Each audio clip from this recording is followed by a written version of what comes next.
ولهن مثل الذي عليهن بالمعروف وللرجال عليهن درجة. تمامی آقام کو السلام علیکم ورحمۃ اللہ وبرکاتہ.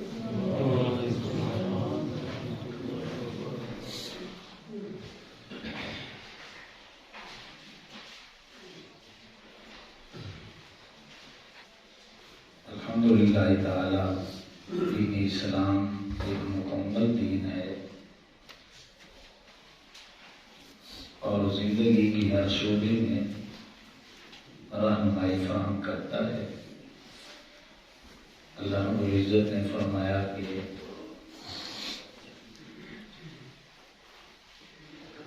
عورتوں کے ویسے ہی حقوق ہیں جیسا کہ ان پر مردوں کے حقوق ہیں. وَلِلرِّجَالِ عَلَيْهِنَّ دَرَجَةٌ، اور مردوں کو ایک درجہ فضیلت حاصل ہے.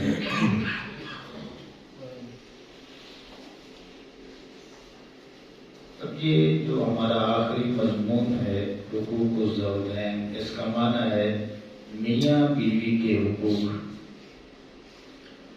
علماء نے انتہائی مختصر اور جامع انداز میں حقوق کو بیان کیا ہے.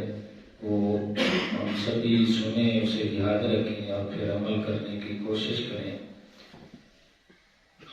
کہ بیوی کے خاوند پر 3 بڑے حق ہیں اور پھر اسی طرح خاوند پر بیوی کے بھی 3 بڑے حق ہیں. 2 حقوق ایسے ہیں جو بیوی کے خاوند پر اور خاوند کے بیوی پر برابر ہیں. اور پھر یہ جو فضیلت دی گئی ہے مرد کو، وہ 5 وجوہ سے دی گئی ہے. تو یہ بالکل آسان ہے، اسے آپ یاد کر لیں. سب سے پہلے بیوی کے حقوق وہ کون کون سے ہیں؟ پہلے نمبر پہ حق مہر ہے. یہاں سے ہی ہماری کمی کمزوری شروع ہو جاتی ہے. قرآن مجید میں آتا ہے، اللہ نے فرمایا کہ عورتوں کے جو حق مہر ہیں وہ خوشی سے ادا کرو اور پھر زیادہ سے زیادہ ادا کرو. 4 پارے کا آخری جو صفحہ ہے وہاں پہ یہ آیت کریمہ موجود ہے کہ زوجی مکان زوجی وآتیتم احداہن قنطارا، اونٹوں کی اونٹ، قطاروں کی قطاروں اگر دے سکتے ہو تو حق مہر میں دے دیا کرو اور خوشی سے دیا کرو. اور حق مہر ادا کرنا واجب ہے. اس وقت تک بیوی حلال ہی نہیں ہوتی جب تک کہ اس کا حق اس کو دے نہ دیا جائے. ہم لاکھوں دیگر کاموں میں خرچ کرتے ہیں، آلوں کا رینٹ دیتے ہیں، کھانوں پہ خرچ کرتے ہیں، لیکن جب بیوی کے حق مہر کی باری آتی ہے تو اس وقت ہم کم سے کم جو ہے نا وہ پوچھ رہے ہوتے ہیں. یہ اللہ جانے کیا مرض ہے ہمارے معاشرے میں، ہم سبھی کو لگ چکی ہے کہ جس کام پہ اللہ نے زیادہ زور دیا ہے ادھر ہم نے کمی کمزوری دکھانی ہے، اور جہاں پہ اللہ نے رعایت دی ہے اس کو زیادہ بڑھا چڑھا کے عمل کرنا ہے. اب اونٹوں کی قطاروں قرآن میں آتا ہے دو، اور خوشی سے دو. جہاں پہ اونٹوں کی قطاروں، آج ایک اونٹ کم از کم آپ پتہ کر کے دیکھ لیں 5 لاکھ سے 15 لاکھ تک کا اونٹ ہے. تو ہم کیا کرتے ہیں، کم سے کم پوچھ رہے ہوتے ہیں اور اس کے لیے صرف 5000 دے کے تو بڑے ہو جاتے ہیں. اللہ حضرت سیدنا عمر فاروق رضی اللہ تعالیٰ عنہ کا زمانہ ہے تو آپ کے پاس ایک مسئلہ آتا ہے کہ اگر عورتوں کے جو حق مہر ہے نا ان کی کم سے کم جو ہے نا وہ رقم مقرر کر دی جائے. آپ فرماتے ہیں چلو اچھی بات ہے، مقرر مشورہ کر لیں تو پھر جو ڈیسیجن ہوگا اس پہ عمل ہو جائے گا. اب تمام صحابہ کرام نے مشورہ کر لیا، بات طے ہو چکی، اب وہ پارلیمنٹ میں پیش ہو جاتا ہے بل۔ تو جب پارلیمنٹ میں بل پیش ہوتا ہے تو ایک عورت جو صحابیہ تھی وہ کھڑی ہو جاتی ہیں، وہ کہتی ہیں کہ اے عمر فاروق رضی اللہ تعالیٰ عنہ بتلائیے کہ اللہ نے قرآن میں یا آقا کریم علیہ السلام نے کہیں پہ ہمارے حاکمان جو کم سے کم ہیں وہ مقرر کیے ہیں؟ بس اس سوال کا جواب دے۔ تو آپ نے فرمایا قرآن میں تو نہیں ہے اور حدیث مبارکہ میں بھی نہیں ہے۔ وہ صحابیہ عورت بولی کہ حضرت ایک تو ہے نا کم سے کم قرآن میں موجود ہے، اللہ نے فرمایا اونٹوں کی قطاروں دو، تو آپ کو کس نے یہ جرت دی ہے کہ آپ قرآن کے بالکل خلاف کریں کہ کم سے کم کی طرف لے کے آئیں؟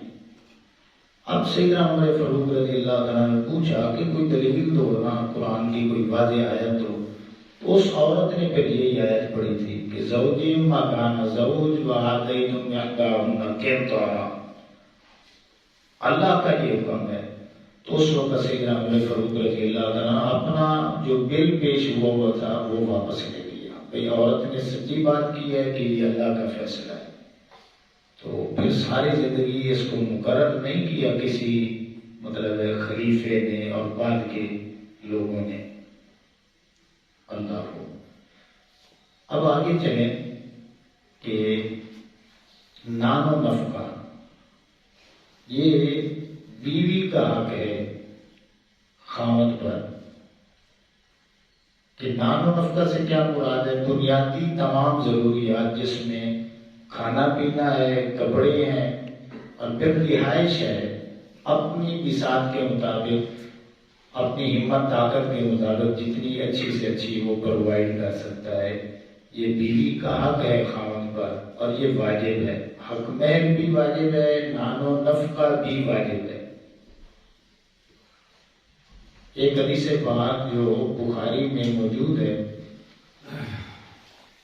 حضرت ابو سفیان رضی اللہ تعالیٰ عنہ کی بیوی حضرت ہند رضی اللہ تعالیٰ عنہ، حضرت ام المؤمنین عائشہ صدیقہ رضی اللہ تعالیٰ عنہ بیان کرتی ہیں کہ یہ آقا کریم علیہ السلام کی خدمت میں حاضر ہوئی اور کہنے لگی یا رسول اللہ صلی اللہ علیہ وسلم، میرا جو خامد ہے نا یہ اپنے بچوں پہ خرچ نہیں کرتا۔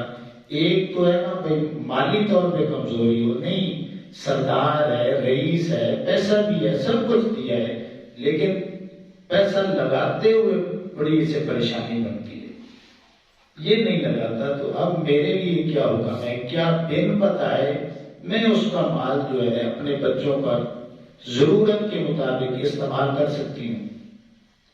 تو آقا کریم علیہ السلام نے فرمایا ہاں، بن بتائے ضرورت کے مطابق اپنے اوپر، اپنے بچوں کے اوپر۔ اگر بتانے سے لڑائی جھگڑا یا اس طرح کا معاملہ اتر جاتا ہے تو بن بتائے ضرورت کے مطابق تو اپنے اوپر اور اپنے بچوں کے اوپر خرچہ اتنا لے سکتی ہے، یعنی نان و نفقہ اتنا ضروری ہے، اس میں کمی کمزوری کی گنجائش نہیں ہے۔ تیسرا حق سنیں کہ وہ ہے اگر ایک سے زیادہ بیویاں ہیں تو پھر ان میں عدل قائم رکھنا۔ ایک تو ہے کہ قلبی اور فطری ملان کسی کی طرف ہو جائے تو یہ الگ بات ہے، مگر جو ظاہری تقاضے ہیں ضروریات کے حوالے سے ان کو برابر پہ رکھنا، عدل قائم کرنا اور ساتھ لے کے چلنا سبھی کو، یہ شریعت نے جو ہے نا سختی کے ساتھ حکم کیا ہے کہ اگر یہ نہیں کر سکتا نا تو پھر دوسری شادی کی اجازت بھی نہیں ہے۔ عدل کرے گا تو پھر اجازت ہے، نہیں کر سکتا تو اللہ نے فرمایا ایک پر بھی تو جو ہے وہ راضی ہو جاتا۔ اب یہ تین بڑے حق ہیں، جو نیچے دو ہیں وہ میں چھوڑ رہا ہوں کیونکہ وہ خامد کے بیوی پر اور بیوی کے خامد پر دونوں میں برابر کے ہیں۔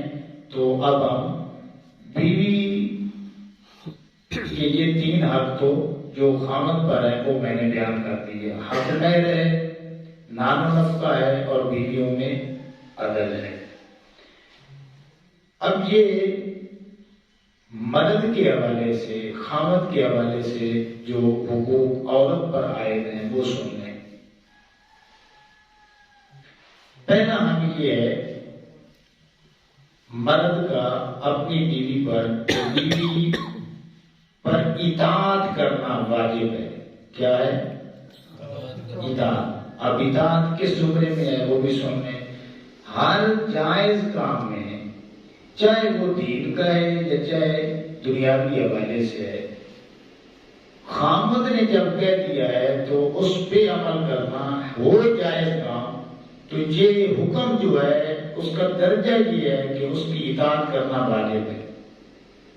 اس حد تک واجب ہے، آقا کریم علیہ السلام نے پھر وضاحت کی کہ اگر کوئی خامد اپنی بیوی کو بلاتا ہے اور پھر وہ بلانے پر بھی نہیں آتی اور اپنے بستر پہ جو ہے وہ سوئی رہتی ہے، تو آقا کریم علیہ السلام نے فرمایا یہ عمل اللہ کو اتنا ناپسندیدہ ہے کہ اللہ فرشتوں کے ذریعے پوری رات اس پہ لعنت بھیجتا رہتا ہے۔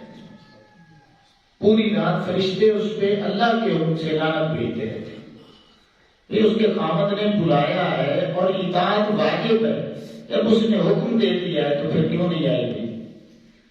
اسی لیے شریعت اسلامیہ نے یہ قاعدہ مقرر کیا ہے کہ بیوی جو ہے وہ خامد کے ہوتے ہوئے نفلی روزہ بھی نہیں رکھ سکتی۔ یہ فرضی روزوں کی بات نہیں ہے، نفلی روزہ بھی خامد کی اجازت کے بغیر نہیں رکھ سکتی۔ اب دوسرا پڑاؤ وہ سن لے کہ بیوی خامد کی اجازت کے بغیر گھر سے نہیں نکل سکتی۔ یہ ذہن میں رکھ لیں، یہ بڑی بڑی بات ہے، اس پہ جو ہے عورتوں کو سمجھنا چاہیے۔ اس حد تک کہ ایک صحابی تھے، وہ کاروبار کے سلسلے میں گھر سے جانے لگے تو انہوں نے اپنی بیوی کو کہا کہ کچھ بھی ہو جائے گھر سے نہیں نکلنا، یہ اتنے ماہ میں نے ادھر رہنا ہے تو اتنے ماہ کا میں نے اس سارے کا سارا، اس سے بھی زیادہ خرچ میں نے گھر میں لا کے رکھ دیا ہے، کچھ بھی ہو جائے گھر سے نہیں نکلنا۔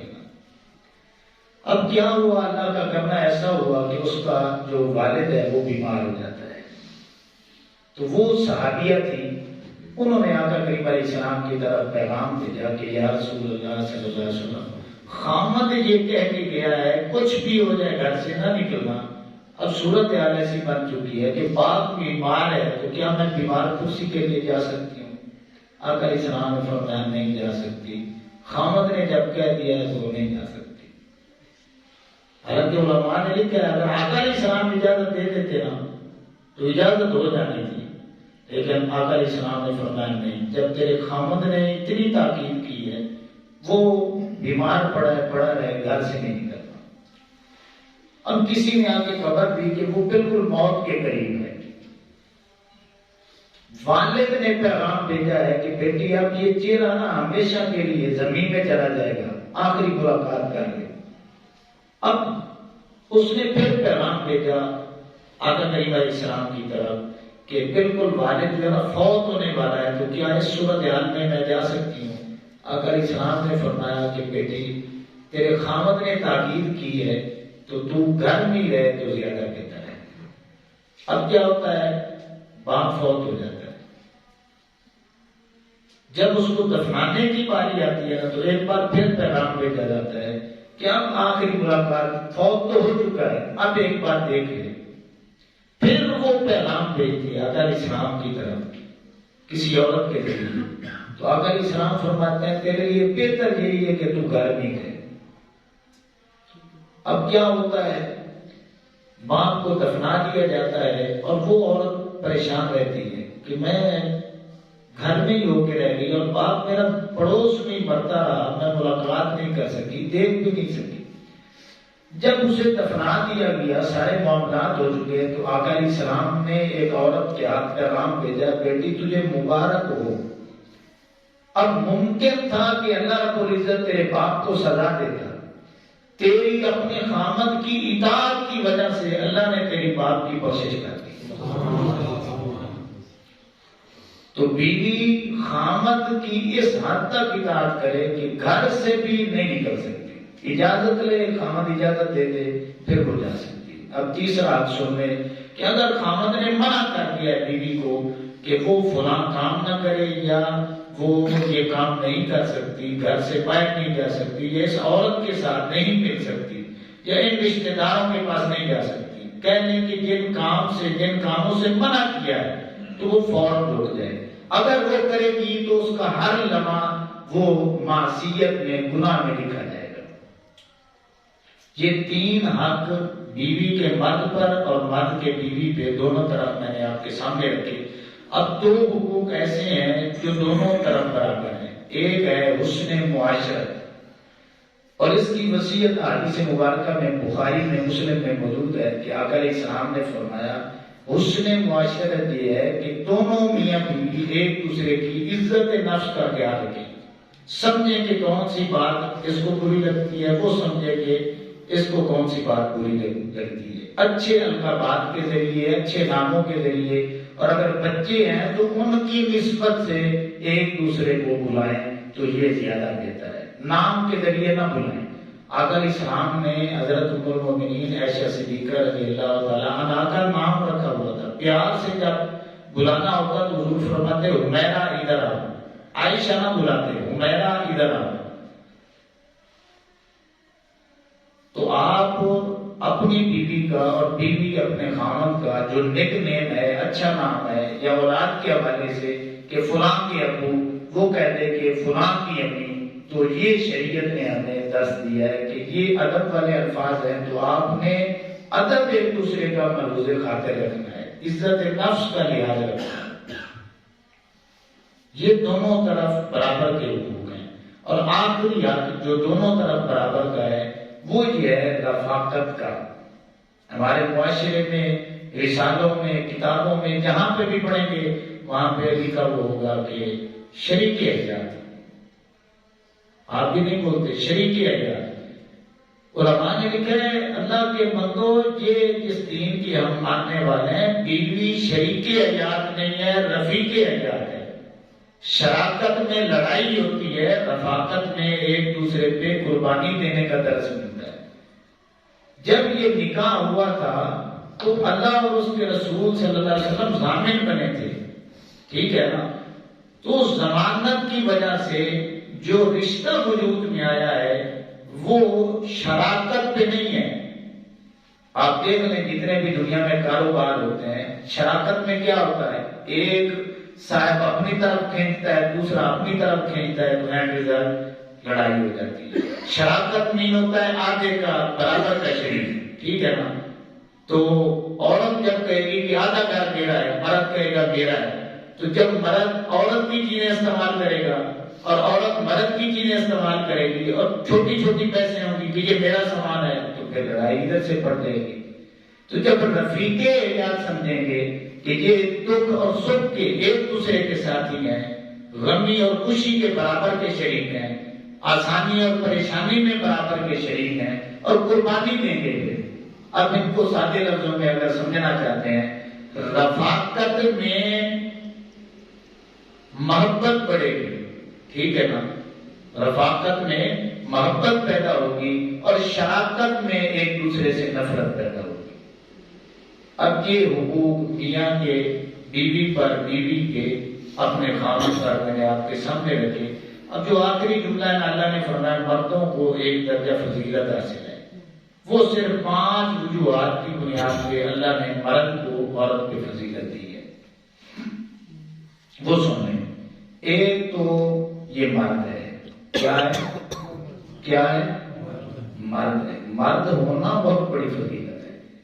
اللہ رب العزت نے اس دنیا میں سب سے جو بڑے رتبے تھے نا، سب سے بڑے رتبے 2 تھے، ایک نبوت کا تھا، دوسرا رسالت کا تھا۔ وہ اللہ نے عورت کو دیا ہی نہیں ہے، وہ صرف مرد کو عطا کیا۔ تو اس لحاظ سے جب اللہ رب العزت نے پہلے دن سے فیصلہ کر لیا کہ جو میری بارگاہ میں سب سے بڑے 2 رتبے ہیں وہ میں نے عورت کو نہیں دینے، وہ مرد کو ہی دینے ہیں، تو یہ ایک فضیلت کا سبب تھا کہ اللہ نے پھر عورت پہ جو ہے نا ترجیح دے دی، ایک درجہ فضیلت دے دی، ایک درجہ۔ دوسری وجہ یہ ہے کہ جسمانی طور پہ مرد جو ہے وہ طاقتور ہوتا ہے عورت کی بنسبت، تو اس جسمانی قوت کی وجہ سے اللہ نے پھر عورت پہ مرد کو فضیلت دے دی۔ اور تیسری بات یہ ہے کہ قوت فیصلہ کی وجہ سے، کہ مرد میں جو قوت فیصلہ ہے وہ عورت میں نہیں ہے۔ چوتھے نمبر پہ عقل کی کاملیت کی وجہ سے، عورت کا جو عقل ہے وہ شریعت نے اسے ناقص قرار دیا، ٹھیک ہے نا۔ مرد کا جو عقل ہے وہ کامل ہے، اس بنیاد پہ اللہ نے پھر مرد کو عورت پہ فضیلت دے دی ہے۔ اور پانچویں بات یہ ہے کہ عورت اگر باہر کے کام نہ کرے، یہ شریعت نے اس پہ کوئی حکم جاری نہیں کیا، وہ گھر میں رہے، ذمہ داری باہر کے جتنے معاملات ہیں، خرچ اخراجات ہیں، دوڑ دھوپ ہے، بھاگنا ہے، کمانا ہے، وہ مرد کی ذمہ داری ہے۔ تو جتنی مشکلات باہر کو ذلت کاٹتا ہے، عورت تو گھر میں بیٹھی ہے، تو اس کی محنت کی وجہ سے، مشقت کی وجہ سے اللہ نے پھر مرد کو عورت پہ فضیلت دے دی ہے۔ تو یہ 5 وجوہات ہیں جو اللہ نے عورت پر جو فضیلت دی ہے مرد کو، 5 وجوہات کی بنیاد پہ دی ہے۔ تو میں دعا کرتا ہوں کہ اللہ رب العزت ہمیں ان حقوق کو یاد کر کے یاد رکھنے کی، اور پھر ایک دوسرے کا خیال رکھنے کی، اور ان حقوق کی ادائیگی کی اللہ نے توفیق عطا فرمائے۔